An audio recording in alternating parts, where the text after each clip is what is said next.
तुम जैसे नालायक मुझको बर्बाद करोगे। तुम लोगों के बाप दादाओं को भी मैंने लोहे के चने चबाए हैं। आज मैं अगर तुम लोगों जैसे लोगों की चलती ना मूवी माफिया, और तुम जैसे सड़े हुए सूडो जर्नलिस्ट की चलती, तो आज मैं इंडिया की टॉप एक्ट्रेस और हाईएस्ट पेड एक्ट्रेस नहीं होती। मैं तुम्हारे सामने हाथ जोड़ती हूँ और कह रही हूँ कि प्लीज मुझे बैन करो। तो 3-4 लोगों ने मिलकर मेरे खिलाफ एक कोई गिल्ड बनाई है, शायद कल ही बनी है, ना ही उसकी कोई मान्यता ही है और ना ही उसकी कोई धारणा ही है। तो उस गिल्ड के चलते हुए लोगों ने मुझे धमकी देना शुरू किया है कि मुझे बैन कर देंगे, या मेरी कोई चीज़ का मुझे कवर नहीं करेंगे, या मेरा करियर बर्बाद कर देंगे। अरे नालायकों, देशद्रोहियों, बिकाऊ लोगों, तुम लोगों को खरीदने के लाखों भी नहीं चाहिए। तुम लोग तो इतने सस्ते हो, 50-60 रुपए में बिछ जाते हो। आज मैं अपनी जो हमारी इंडियन मीडिया है उसके बारे में आपसे कुछ कहना चाहती हूँ, लेकिन मैं ये ज़रूर कहूँगी कि ऐसा नहीं है कि हर जगह अच्छे लोगों के साथ में कुछ बुरे लोग भी होते हैं। और जो मीडिया है उसने जितना मुझे प्रोत्साहित किया है, जितना मुझे प्रेरित किया है, इतने अच्छे सलाहकार, इतने अच्छे दोस्त जो मुझे मीडिया में मिले हैं, मैं कहूँगी कहीं ना कहीं मेरी सफलता में उनका बहुत बड़ा हाथ है। उनकी मैं हमेशा आभारी रहूँगी। लेकिन जो दीमक की तरह जो एक सेक्शन मीडिया का है जो हमारे देश में दीमक की तरह लगा हुआ है, और उसको धीरे धीरे करके उसकी गरिमा को, उसके स्मिता को, देश की इंटेग्रिटी को, देश की एकता को आए दिन अटैक करता रहता है। आए दिन इनके जो भी है झूठी अफवाहें फैलाते रहते हैं। अपने गंदे भद्दे विचार, देशद्रोहिता के जो विचार हैं वो ओपनली सबके सामने रखते हैं, और इनके खिलाफ हमारे कॉन्स्टिट्यूशन में किसी भी तरह का कोई भी ना पेनल्टी है और ना ही कोई सजा है।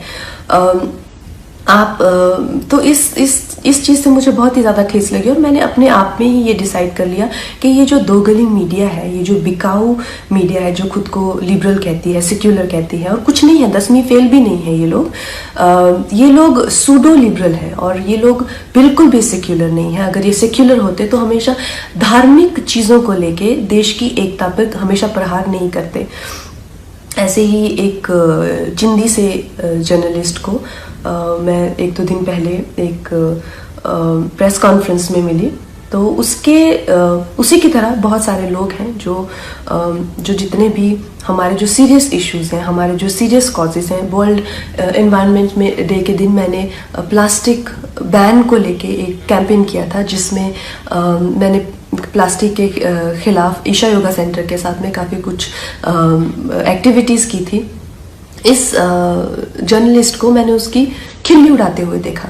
फिर मैंने काउ स्लॉटर के अगेंस्ट, एनिमल क्रूलिटी के अगेंस्ट एक कैंपेन किया, उसका भी ये मजाक उड़ा रहा था। एक शहीद पे मैंने फिल्म बनाई, उसके नाम की खिल्ली उड़ा रहा है। और प्लीज़ आप ये गौरतलब ये है कि इनके पास किसी भी तरह का कोई तर्क वितर्क, समीक्षा या विचार, जो कि एक पत्रकार का हक है, उस तरीके से नहीं गाली गलौज करके, गंदी बातें लिख के, प्रोफेशनल ट्रोल्स जो हैं खुद को मुफ्त का खाना खाने पहुंच जाते हैं ये हर जगह प्रेस कॉन्फ्रेंस पे। मैं जानना चाहती हूँ कि कोई तो क्राइटेरिया होना चाहिए कि अगर आप खुद को जर्नलिस्ट कह रहे हैं, क्या आपने किया हुआ? मुझे एक अपना लिखा हुआ कोई ना कोई एक पीस या एक ब्लॉग, जैसे मैं खुद को अगर कलाकार कहती हूँ तो कुछ तो होना चाहिए टू माई क्रेडिट। आप खुद को क्यों पत्रकार कह रहे हैं? किस लिए आप पत्रकार बने हुए हैं?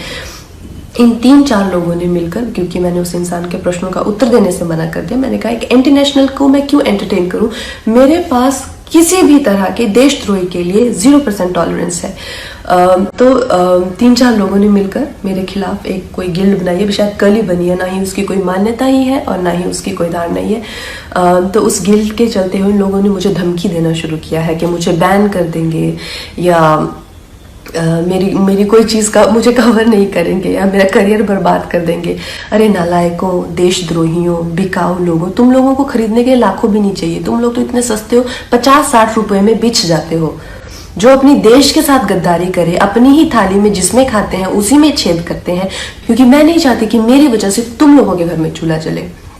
और इससे ज़्यादा बड़ा एहसान आप मुझ पे नहीं कर सकते कि आप मुझे बैन कीजिए। और जो भी मेरे भाई बहन इस देश के जो युवक युवतियाँ हैं जिन्होंने इन लोगों का बहिष्कार किया है, और जब मणिकर्णिका फिल्म भी आई थी और मूवी माफिया उसके अगेंस्ट पूरी गैंग अप हो गई थी, तो इन बच्चों ने इतने अच्छे तरह से हर दिन we stand with Manikarnika trend किया, उस फिल्म को बहुत सफल बनाया। फिल्म ने 150 करोड़ से ज़्यादा का बिजनेस किया, और इस चीज़ से मुझे इतना गर्व है अपने देशवासियों पर, आप लोगों के लिए। जो हो पाएगा उससे भी ज्यादा करके दिखाएंगे। बहुत बहुत धन्यवाद।